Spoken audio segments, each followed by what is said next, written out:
Today we are going to discuss about the very important topic of your syllabus, that is determination of the equilibrium level. Student, this unit or you can say this topic is very important regarding your board examination. So please be very concentrated towards this topic. So as you know, today we are going to discuss about the determination of the equilibrium level. सामान्य शब्दों में हम ये कह सकते हैं कि आज हम इक्विलिब्रियम लेवल के बारे में स्टडी करेंगे। अब जो इक्विलिब्रियम लेवल है, अकॉर्डिंग टू कीन्स के अनुसार इक्विलिब्रियम लेवल के दो अप्रोच हैं, एक AD इक्वल AS और दूसरा S इक्वल I।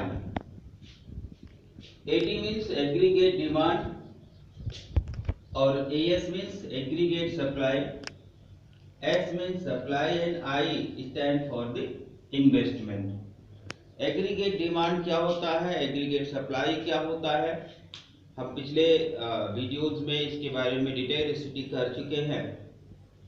फिर भी एक बार आप ये जान लें कि एग्रीगेट डिमांड मीन्स क्या होता है। This is the plan demand which any consumer or household are planning to consume in any economy. In an economy, the same way in the AS, it is the planned supply which any producer is willing to supply in an economy during any particular time period. So there are two approaches. First, AD equal to AS and second is S equal to I. तो जब हम equilibrium level पढ़ेंगे तो दो approach से पढ़ेंगे, AD equal to AS से, दूसरा S इक्वल टू I से। अब आप देखिए, बेसिकली ये जो AD-AS अप्रोच है, इसी से हमारा जो दूसरा अप्रोच है S इक्वल टू I, इसको हम डेरिवेट कर सकते हैं। कैसे? देखिए, AD बराबर क्या होता है, AD बराबर होता है C प्लस I और बेटा AS बराबर क्या होता है, C प्लस S। अब अगर हम यहां से देखें तो इसे हम क्या लिख सकते हैं, C प्लस S बराबर C plus I। C is common both side, C दोनों तरफ कॉमन है, तो अगर इसको हम हटा दें तो हमारे पास क्या हो जाएगा, S इक्वल टू I। तो इस तरीके से जो हमारा इक्विलिब्रियम लेवल होता है उसको हम दो अप्रोच से स्टडी करेंगे। एक aggregate demand equal to aggregate supply and another is saving equal to investment. Before going detail about these two conditions, there are some assumptions which is compulsory to follow this condition. So what are the assumptions? पहला assumption है कि to sector economy, जो ये equilibrium level हम पढ़ रहे हैं इसके लिए दो सेक्टर इकोनॉमी में, और आप जानते हैं हमारा जो सिलेबस हुआ डिजाइन किया गया मैक्रो इकोनॉमिक्स, मोस्टली हम टू सेक्टर इकोनॉमी के अंतर्गत ही पढ़ रहे हैं। तो टू सेक्टर इकोनॉमी क्या है, टू सेक्टर इकोनॉमी का मतलब होता है absence of government plus foreign. Government और फॉरेन सेक्टर यहाँ पे नहीं होता है, इसलिए क्योंकि टू सेक्टर इकोनॉमी में हम क्या मान के चलते हैं, हमारा जो कंजप्शन है वो हमारे इनकम के इक्वल होता है। इन्वेस्टमेंट एक्सपेंडिचर ऑटोनॉमस होता है। जैसे आपने ऑटोनॉमस कंजप्शन पढ़ा था, वैसे ही ऑटोनॉमस इन्वेस्टमेंट एक्सपेंडिचर होता है। अब जैसे यहाँ पे लिखा है कि इन्वेस्टमेंट एक्सपेंडिचर ऑटोनॉमस क्या होता है, इसका मतलब क्या है, इसका मतलब है कि हमारा जो इन्वेस्टमेंट एक्सपेंडिचर ऑटोनॉमस होगा वो इंडिपेंडेंट होगा, उसका इनकम पर कोई असर नहीं पड़ता है। क्यों, इसको आप यूं समझ लीजिए, जो ऑटोनॉमस इन्वेस्टमेंट होता है या इन्वेस्टमेंट एक्सपेंडिचर ऑटोनॉमस होता है, उसका मतलब यह है कि जैसे हम कोई यूनिट लगा रहे हैं, कोई प्रोडक्शन हाउस लगा रहे हैं, अब हमें प्रोडक्शन करने के लिए मिनिमम इन्वेस्टमेंट करना ही होगा, चाहे हम उस पर प्रोडक्शन करें या ना करें। तो हमारा जो ऑटोनॉमस इन्वेस्टमेंट क्या होता है, ये कांस्टेंट होता है, प्राइस भी हमारा कांस्टेंट होता है, और दूसरा ये जो AD equal to AS S equal to I है, ये 60 टर्म कंडीशन को फॉलो करता है।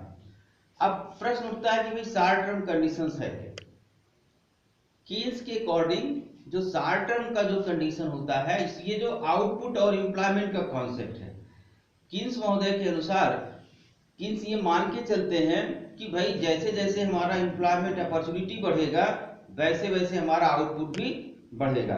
सामान्य शब्दों में कह सकते हैं कि जैसे जैसे एम्प्लॉयमेंट बढ़ेगा तो हमारा जो उत्पादन है वो बढ़ेगा। So it means according to Keynes there is positive relationship or you can say direct relationship between employment and output. If employment increase automatically output also will be increase. So दूसरी बात क्या है, जो शॉर्ट टर्म कंडीशंस होती है वहां technology remain constant होती है। ये मान के हम चलते हैं कि शॉर्ट टर्म के लिए टेक्नोलॉजी कांस्टेंट है, इसमें कोई चेंजेस नहीं होते हैं। तो ओवरऑल जो शॉर्ट टर्म कांस्टेंट है ये एम्प्लॉयमेंट और आउटपुट का कॉन्सेप्ट है। अब बच्चों हम आते हैं अपने इस कंडीशन पे, जो हमारे पास दो कंडीशंस हैं। पहली जो हमारी कंडीशन है AD equal to AS, aggregate demand equal to aggregate supply. अब इसमें देखिए जैसे कंजप्शन है, तो कंजप्शन क्या होता है आप जानते हैं, consumption is directly related to the income. जैसे जैसे हमारा इनकम बढ़ता है वैसे वैसे हमारा कंजप्शन भी बढ़ता है। लेकिन जो आई है, जो हमारा ऑटोनॉमस इन्वेस्टमेंट है, ऑटोनॉमस इन्वेस्टमेंट क्या होता है, ये रिमेन कांस्टेंट होता है। इसका मतलब क्या है कि जो ऑटोनॉमस इन्वेस्टमेंट होता है it is not influenced by the income, इसका हमारे इनकम पर प्रभाव नहीं पड़ता है, ये प्रत्येक स्थिति में कांस्टेंट रहता है। अब हम पहला अप्रोच लेते हैं इक्विलिब्रियम कंडीशन को समझने के लिए कि इक्विलिब्रियम कंडीशन में AD equal to AS approach. AD equal to AS approach जैसा कि हमने कहा aggregate demand equal to aggregate supply. अब इसके लिए हम एक एग्जांपल लेते हैं और उस एग्जांपल के आधार पे हम इसके ग्राफ को और इसके शेड्यूल को समझने का प्रयास करते हैं। सपोज कीजिए ये हमारे पास हो गया एम्प्लॉयमेंट, उसके बाद इनकम, कंजप्शन हो गया, एम्प्लॉयमेंट हो गया 0, 10, 20, 30, 40, 50, 60। इनकम हमारा हो गया 0, 100, 200, 300, 400, 500, 600। कंजप्शन हो गया हमारा 40, 120, 200, 280, 360, 440 और 520। हम ये सपोज कर लेते हैं let I equal to 40, I हमारा क्या हो गया 40। अब यहाँ पे देखिए प्रत्येक कंडीशन के लिए हमारा I जो है वो 40 हो जा रहा है। क्यों? क्योंकि भाई हमने अभी पढ़ा कि I जो है क्या होता है, I ऑटोनॉमस इन्वेस्टमेंट है व्हिच इज रिमेन कांस्टेंट। अब यहां से हम S निकाल सकते हैं। H बराबर क्या हो जाता है, आपको पता है Y बराबर C प्लस S, तो H बराबर क्या हो जाएगा Y माइनस C। तो कितना हो जाएगा -40 -20 0 0 हो गया 20, उसके बाद 40, उसके बाद 60,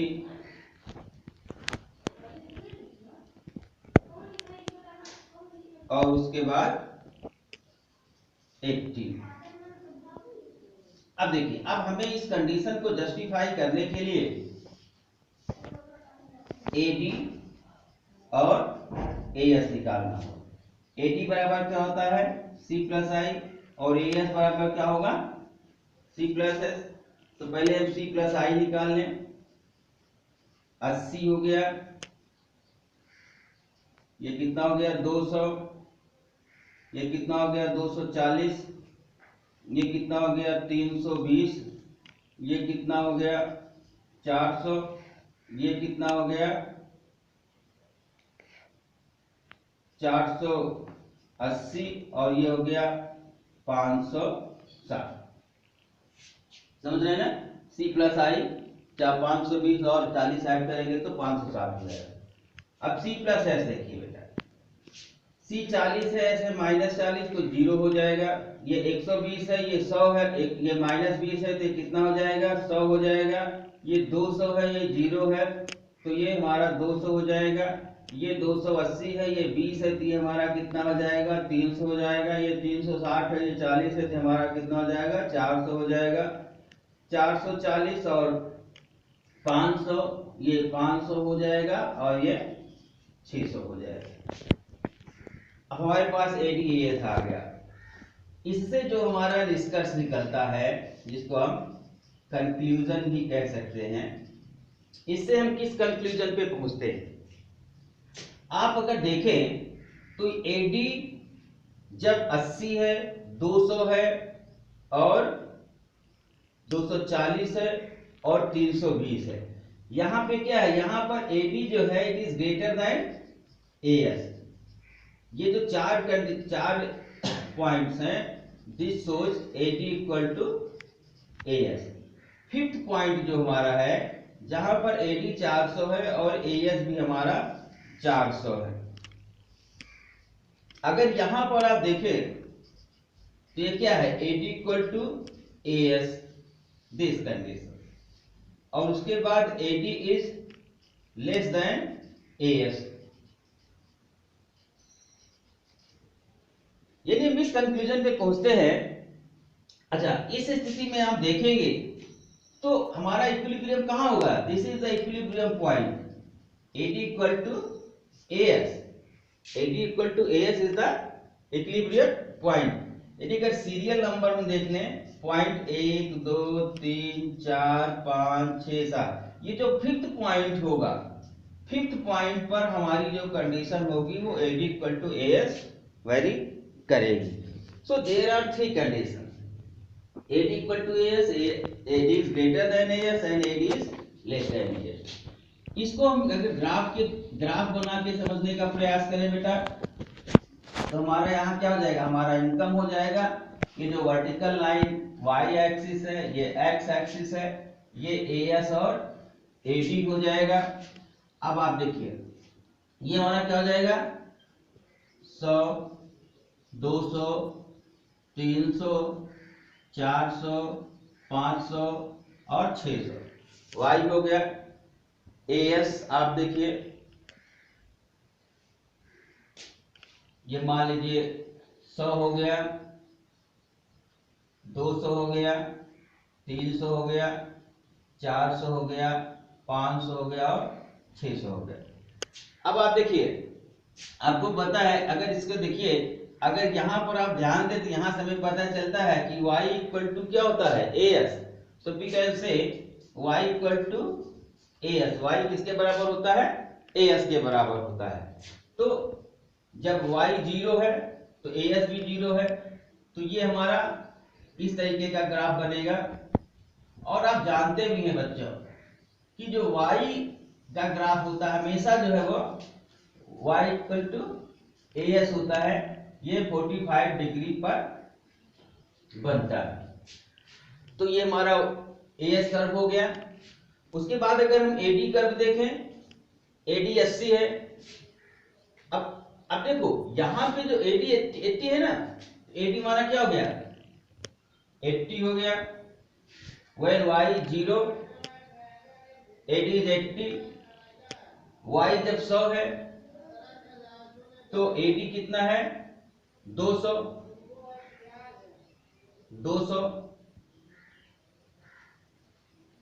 उसके बाद y 200, AD 240, ये हमारा 240 हो गया।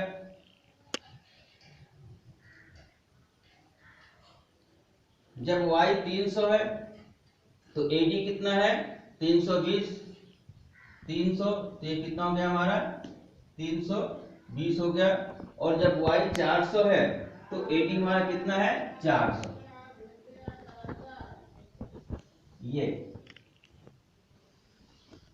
और यही जो पॉइंट है,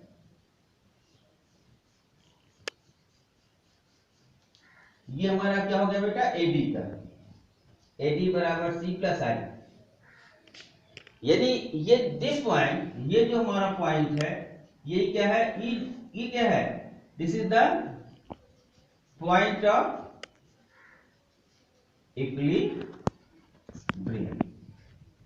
okay, so this is the graphical presentation of AD equal to AS. So this condition denote AD equal to AS, which is known as point of equilibrium. Students, यहाँ अब देखिए जो AD equal to AS है, AD greater than AS और AD AS, इन जब भी आप एक चीज ध्यान रखिए, जब भी हमारी जो condition AD equal to AS है, यहाँ से जो भी डेविएशन होगा किसी भी इकोनॉमी में जो प्रोड्यूसर्स होंगे उन्हें अगर AD ग्रेटर देन AS हो रहा है तो भी उसको AD इक्वल टू AS तक रिकवर करना होगा, और अगर AD लेस देन AS हो रहा है तो भी उसको इस कंडीशन तक रिकवर करना होगा. अब आप देखिए पहली कंडीशन हम देख लेते हैं. When AD is greater than AS, aggregate demand aggregate supply से ज्यादा है. इसका मतलब क्या है, एग्रीगेट डिमांड क्या है, plant demand, which any produce household are planning to consumption in an economy, planning to buying any product.